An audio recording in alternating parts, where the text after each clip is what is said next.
Hey everybody, this is Lynn from A Bit of Birdsong.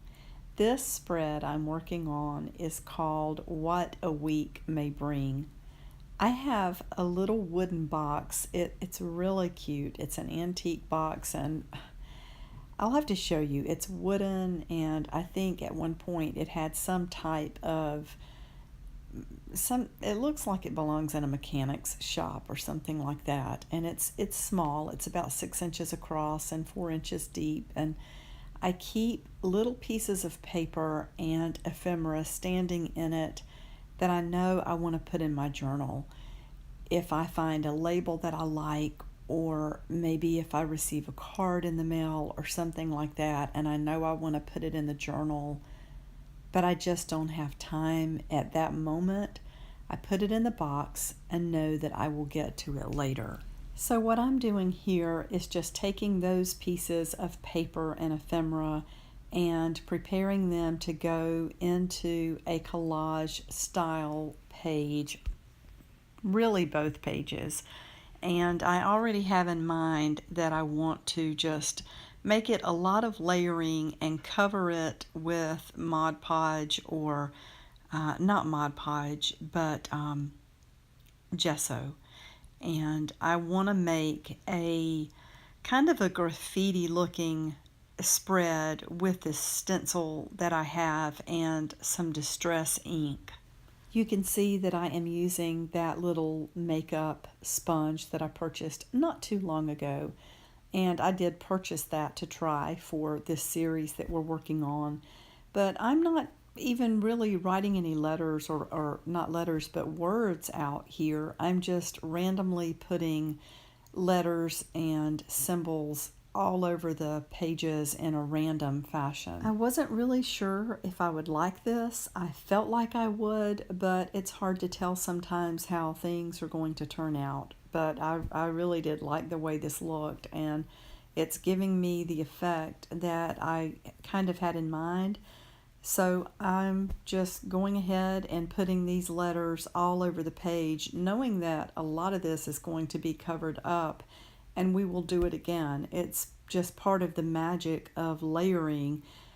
It's really amazing to me. You can't see everything on the very bottom layers, but it's like they're there and they kind of make their presence known, these little bits and pieces, because they add texture. And even if just the corner of a letter shows through or part of an image, sometimes it's just the little piece of something that makes us want more. Sometimes that is the appeal of a piece of art or something in a collage, is that you only see a tiny bit of it, which makes your imagination just want to know what the rest is, or it makes your mind get busy trying to finish it or imagine it. And I love that about art. I believe it's pretty obvious here that this is a bag from Starbucks, and I know that I mentioned not too long ago that I've been really infatuated with their banana nut bread. This was a bag that contained some of that banana nut bread, and it just had the best crinkly sort of feeling, and the bag was clean. I mean, the bread was wrapped up inside, so this is not what I would call a dirty bag that I wouldn't want to use on the spread. It just looks like art to me, and I do like Starbucks. I know there are different opinions about it. It's not something I can do every day. It's a treat, and I think we have to do things like that sometimes, especially if we work really hard. And if we didn't have something to look forward to, or every once in a while say, oh, this is the day that I really need that and I'm going to do it, what would there be? My sister and I love to get together and go to Starbucks and get a coffee and then go shopping. So I just wanted to include this little bag. I have a lot of really nice memories and thoughts connected to Starbucks, which is nice for me. So I guess it looks like my life just revolves around coffee. That's kind of true in a way. I look forward to my coffee every morning, and I sip on coffee all throughout the day, especially at work. I love to have my portable coffee cup there, and I just enjoy it all day while I'm processing things and working in the store. But talking about Starbucks being a splurge, on the opposite end of that spectrum, I recently purchased some coffee from the Dollar Tree. This bag, I can't remember if it was 4 ounces or 6 ounces, but it was $1. And I was hesitant because I know that coffee is a crop that sometimes is heavily sprayed with pesticides. And, coffee is one of those things. It is something that I look forward to every morning, and I don't want something that just ruins that experience. But I also like to and need to save money. So I wanted to try it, and I read the reviews online. They were up and down. I mean, there was everything from this is gross to this was the best coffee I ever bought. The coffee was made in Vietnam, so I went ahead and tried a bag, and it's not horrible. It's not my favorite, but it's very drinkable, and I do have the satisfaction of knowing I only paid $1 for it. This piece of paper that you're seeing now is something that I was just so intrigued by. We have a section in the store where we have a box of all sorts of business stamps, just ink stamps. And a lot of them are out of date. They say all sorts of things that you can imagine, like paid in full, to urgent, to please file. And we keep a piece of paper close by where people can test these stamps. You can see where every sort of stamp you can imagine has been tested. And I bought that piece of paper that had been stamped on so much with some other scrapbook papers. This butterfly image I think is beautiful, and here I'm moving it around the page, just trying to figure out where to put it. I like the green in it because it kind of goes with the green in the Starbucks bag. I ended up cutting the image in half just to use part of it on the edge of a page, and that again goes to what we were talking about earlier. You don't have to have an entire image, and sometimes part of an image is more powerful than a complete image anyway. The little piece of paper that I'm putting on now is a card that I believe I did some tea staining, a batch, and that was in it. I believe that's where that came from. At any rate, when I was going through some ephemera, I found that little card and it says "No way," and I thought I've got to put that on the pages. You can see me holding a little cat, and I received some really sweet happy mail from Sandra, and that little sweet card was in there. I love that. I know that I'm going to put it in a journal.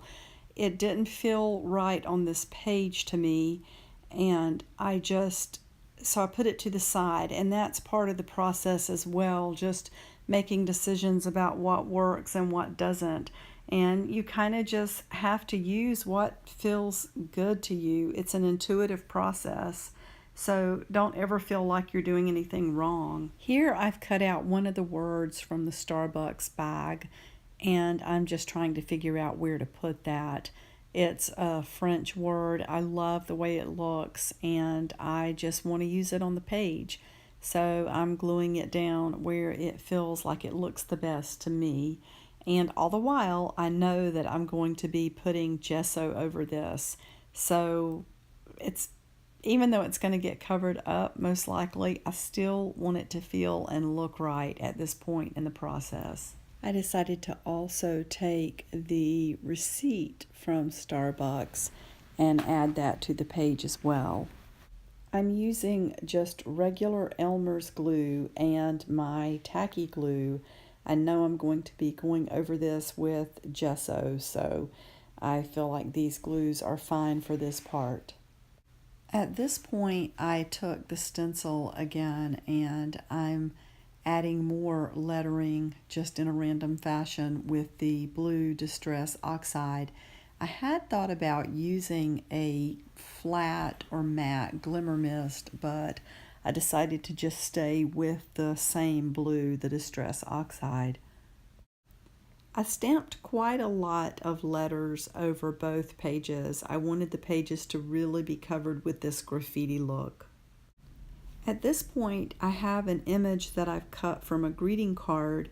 This beautiful card came from Karen, and just as I felt with the little cat image, I knew I wanted to put these images in my journals at some point. I decided to use this cutout part of the greeting card for this side of the spread. I just love this image so much with the bird's nest and the bird sitting there in the antlers. I think it is so pretty. This piece of paper is a little bit heavy because it did come from a greeting card, so I made sure to put a lot of glue behind it so that all of the edges stay down really nicely. So here's one of my favorite parts of the process. I love working with gesso, and I like covering everything, and I really love this finish.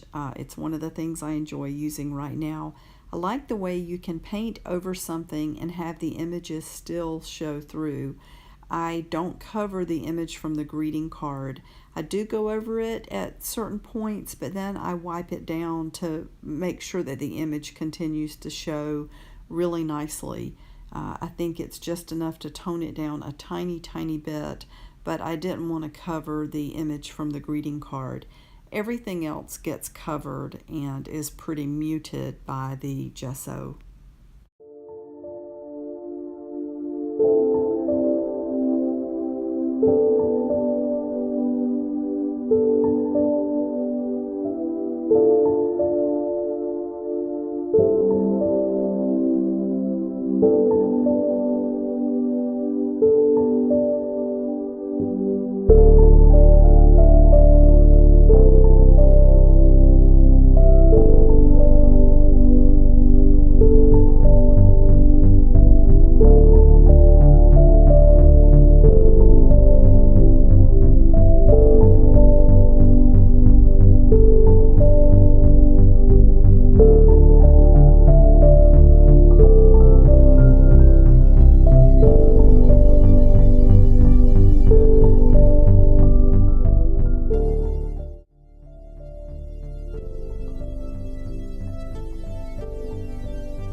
Thank you for bearing with me during that process of painting the page with gesso and just enjoying making this spread.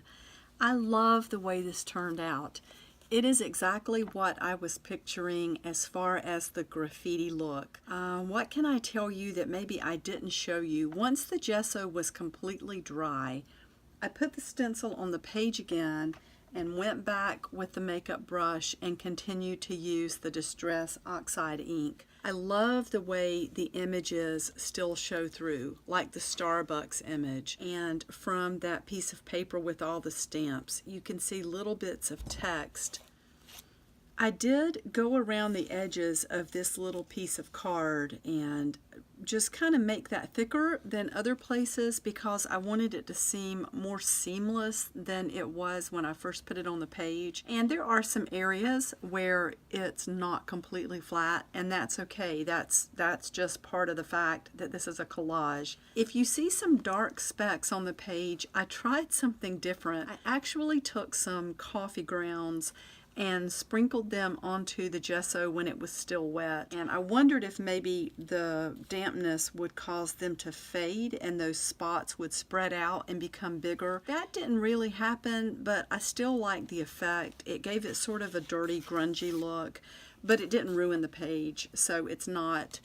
Dirty might not be the right word, but I think you can see what I'm talking about. And they're kind of stuck in there. If I go across the page, a little bit will come off, but not much. One other thing I wanted to talk about, the reason I decided not to use this card is because there's writing on the front and the back, and I want to save this writing. I love the image so much. This image from Karen is still absolutely intact. I can see the bird in the bird's nest, the deer, the antlers that look like a tree.